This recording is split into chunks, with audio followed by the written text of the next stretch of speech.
नमस्कार दोस्तों, आज फिर आपके सामने हाजिर हुए हैं एक नया सब्जेक्ट लेकर।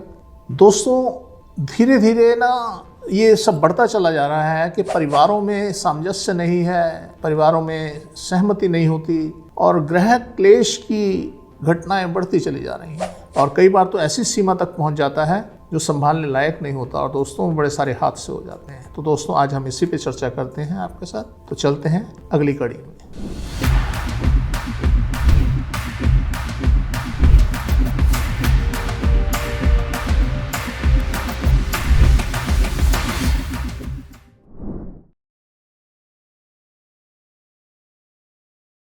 तो दोस्तों, जैसा हम कहते चले आए हैं कि इस ब्रह्मांड में घटने वाली किसी भी घटना, चाहे वो आपके परिवार में है, आपके घर में है, आपके शरीर में है या कहीं भी है, पूरे ब्रह्मांड में भी है, तो दोस्तों उसके पीछे कहीं ना कहीं कारण एक ही होता है, वास्तु। और वास्तु के 3 अंग होते हैं, ऑब्जेक्ट, डायरेक्शन और टाइम। तो दोस्तों, इसलिए वास्तु का क्या रोल है, इसका कारण और निवारण हम इस वीडियो में इस पर चर्चा कर रहे हैं। दोस्तों, जैसा कि हम बोलते आए हैं कि दिशाएं 10 होती हैं। 8 दिशाएं हमारी समतल या हम नॉर्मल ले लेते हैं और जो 2 दिशाएं होती हैं, एक ऊपर और एक नीचे होती है। तो दोस्तों, पहला कारण हम जो लेने जा रहे हैं वह कारण है कि आपके अगर बहुमंजिला मकान है आपका, उसमें अगर आपके पेरेंट्स ग्राउंड फ्लोर पर रहते हैं, जैसा कि होता है, अक्सर देखा गया है कि वह बुजुर्ग हो गए हैं, सीढ़ियाँ चढ़ नहीं पा रहे, उनको ग्राउंड फ्लोर पर रख दिया गया और सारी औलाद ऊपर रह रही है। तो दोस्तों, इतने भयंकर परिणाम हमें देखने को मिले हैं कि हम बयान ही नहीं कर सकते। तो दोस्तों, जिस घर में पेरेंट्स ग्राउंड फ्लोर पर रहते हैं और बच्चे ऊपर रहते हैं, तो तांडव नृत्य होना तो लाजमी है। कोई पैदा नहीं हुआ वह शख्स जो इसको दूर कर सके बिना वास्तु के। तो दोस्तों, यहाँ जब ऊपर नीचे की बात होती है, इन 2 दिशाओं की बात होती है, तो सीक्वेंस तो ये बनता है कि घर के मुखिया यानी सबसे बड़े सदस्य को सबसे ऊपर, उसके बाद जिस सदस्य का नंबर आता है उसके नीचे और जिसका जो सबसे छोटा है उसको सबसे नीचे। तो पहला कारण तो आपके जीवन में यह है कि अगर आपका बहुमंजिली मकान है, तो अगर आपने सेटिंग इस तरीके से कर रखी है तो डेफिनेटली आपके यहाँ कोहराम मचा हुआ है। मन में विकार लिए घूम रहे हैं एक दूसरे के प्रति और कोई सलूशन नहीं निकल पा रहा।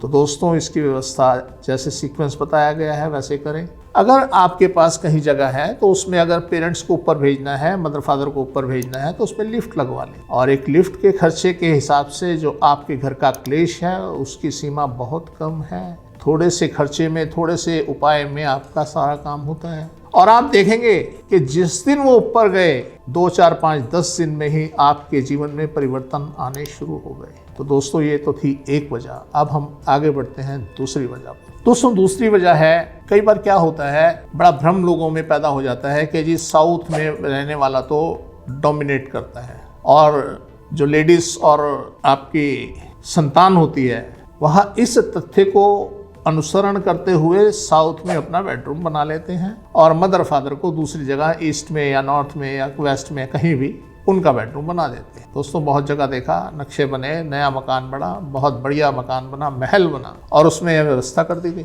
तो दोस्तों, वहाँ तो भयंकर उत्पात मचना शुरू हो जाता है। कभी भी ऐसा ना करें। अगर 80 साल से ऊपर के आपके मदर फादर हैं, आपके पेरेंट्स हैं, आपके बुजुर्ग हैं, उन्हें आप साउथ ईस्ट का रूम दें और अगर उससे कम के हैं तो उन्हें साउथ वेस्ट का रूम दें। दोस्तों, आप देखेंगे घर में सहमति, घर में शांति, सुकून सब पैदा हो जाएगा।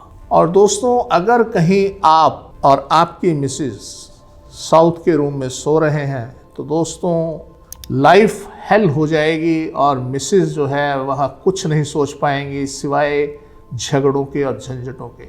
वहाँ अपनी ज़िंदगी एंजॉय नहीं कर पाएंगी, अपना जीवन सुखी नहीं जी पाएंगी। तो दोस्तों, इसलिए लेडीज़ को तो बिल्कुल साउथ के रूम में नहीं सोना चाहिए। हाँ, क्योंकि उनकी एनर्जी बहुत ज़्यादा डाउन ना हो जाए, इसलिए साउथ के रूम में 2 हफ्ते में 2 दिन सोया जा सकता है। परंतु साउथ के रूम का लेडीज़ त्याग करे तो उनके लिए सुखद स्थिति पैदा करेगा। एक ही रूम में अगर रूम बड़ा है तो आप अपना बेड, लेडीज़ अपना बेड वेस्ट में या साउथ ईस्ट में या ईस्ट में कहीं लगा सकती हैं, और अपने हस्बैंड का बेड साउथ साउथ वेस्ट में लगाएं। तो आप देखेंगे सुकून रहेगा लाइफ में, आपके हस्बैंड आपकी केयर करेंगे बच्चों की तरह। तो इसलिए दोस्तों आप इस व्यवस्था का बड़ा ध्यान रखें, और ऐसा करना आपके लिए मददगार साबित होगा। घर में क्लेश की निवृत्ति हो जाएगी। इसके बाद दोस्तों एक चीज आती है कलर। दोस्तों बड़े रंग बिरंगे मकान बनाए जाते हैं और बड़े आलीशान मकान बनाए जाते हैं। तो दोस्तों एक शायर ने क्या खूब कहा है कि हुस्न ना मांग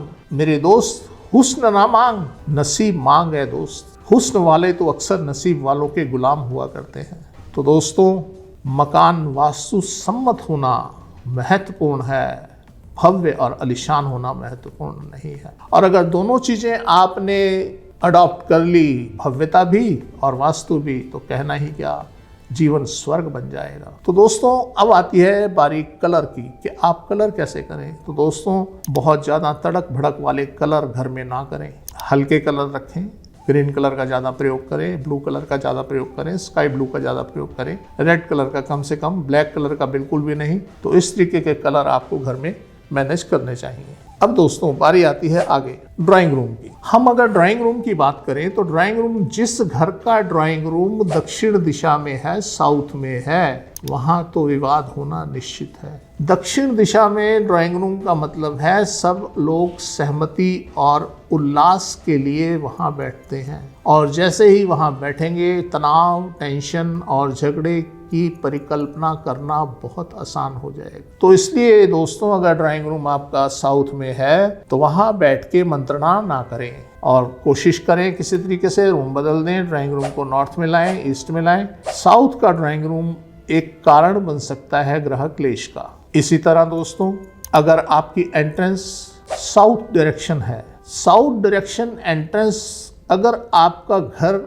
मल्टी स्टोरी में नहीं है और साउथ डायरेक्शन है, आपके लिए दुखदायी हो सकती है, वह भी क्लेश का एक बहुत बड़ा कारण बन सकती है। दोस्तों होता क्या है, साउथ एंट्रेंस जो है, दक्षिण जो है वो गर्माहट देता है, और साउथ एंट्रेंस से जब कोई भी अंदर आता है तो वह आदमी दिमाग से गर्म हो जाता है, गुस्सा आ जाता है, भड़क जाता है। तो इसलिए ये ऐसी एंट्रेंस आपके घर में क्लेश का कारण बन सकती है। तो इससे बचना चाहिए। अगर ऐसा है तो एंट्रेंस के सामने एक दीवार बना दें, और दीवार बना के साइड से उसका जाने का रास्ता बना दें, तो आप देखेंगे आपको सुकून मिलेगा।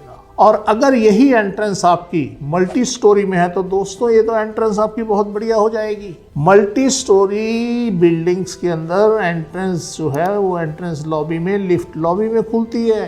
तो इसलिए इसका इफेक्ट नहीं होगा। जो एंट्रेंस होगा लिफ्ट लॉबी में जीने का होगा, वहाँ जहाँ से जीना आ रहा है आपका साउथ वहाँ चला गया।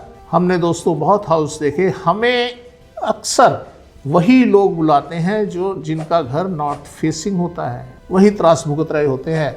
मेरे हिसाब से आज तक हमें 1 या 2% लोगों ने ही बुलाया है जिनका घर साउथ फेसिंग है। अदरवाइज दोस्तों अगर आपका मल्टी स्टोरी के अंदर घर है और आपकी दिशा साउथ है तो आपको घबराने की जरूरत नहीं है, आपके ऊपर कोई इफेक्ट नहीं आएंगे और आप देखेंगे घर में सुख शांति बनी हुई है। तो दोस्तों नेक्स्ट पॉइंट हमारा जो है चित्र विज्ञान, तो दोस्तों बड़ा अहम रोल प्ले करता है। अगर आपके घर में तड़क भड़क वाले और अंग कटे हुए चित्र या दुखदाई स्थिति को दर्शाने वाले चित्र, इस तरीके के चित्र लगे हुए हैं, तो दोस्तों आप निसंदेह एक बहुत बड़े जंजाल में फंसे हुए हैं। दोस्तों अक्सर कुछ सनातन धर्म में ऐसे चित्र हैं देवताओं के जिन्हें लोग घर में लगाना बड़ा पसंद करते हैं, जिसमें एक काली माता का चित्र है और शिव का चित्र है, शिव तांडव करते हुए, नटराज की मूर्ति है।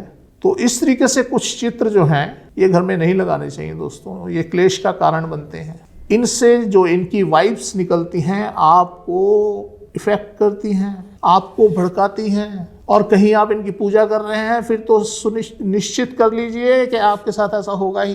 तो इसलिए दोस्तों इससे हमें बचना चाहिए। एक और स्थिति है, जिस घर का नॉर्थ बंद है, दूसरा घर है उधर, वहां भी क्लेश की स्थिति बनी रहती है। तो दोस्तों इसलिए कोशिश करें कि ऐसा घर मिले आपको कि जिसका नॉर्थ ओपन हो, और अगर ऐसा नहीं है दोस्तों तो सबको इकट्ठे होकर किसी पार्क में सुबह शाम जाना चाहिए। जिससे कि आपको सभी तरह की ऊर्जा मिल सके। जब आपकी नॉर्थ की ऊर्जा रुक जाती है तो आपकी इम्यूनिटी कम हो जाती है, आप में सहन शक्ति कम हो जाती है और आप बड़ी जल्दी इरिटेट हो जाते हैं। तो इसलिए आपको ऐसी कोशिश करनी चाहिए कि आप घर से बाहर निकलें, टहलें, पानी का ज़्यादा प्रयोग करें, हवा में ज़्यादा रहें। तो इस तरीके से दोस्तों इन चीज़ों से बचा जा सकता है। तो दोस्तों आज हम यही इस वीडियो को ख़त्म करते हैं। आपकी कोई किसी तरह की क्वेरी हो तो आप ज़रूर बताएं। आप नए हैं इस चैनल पर तो आप इसको सब्सक्राइब करें ताकि इस तरीके की और इन्फॉर्मेशन आप लोगों को मिल सके। तो दोस्तों आज हम विदा चाहते हैं। आपका बहुत धन्यवाद और नमस्कार।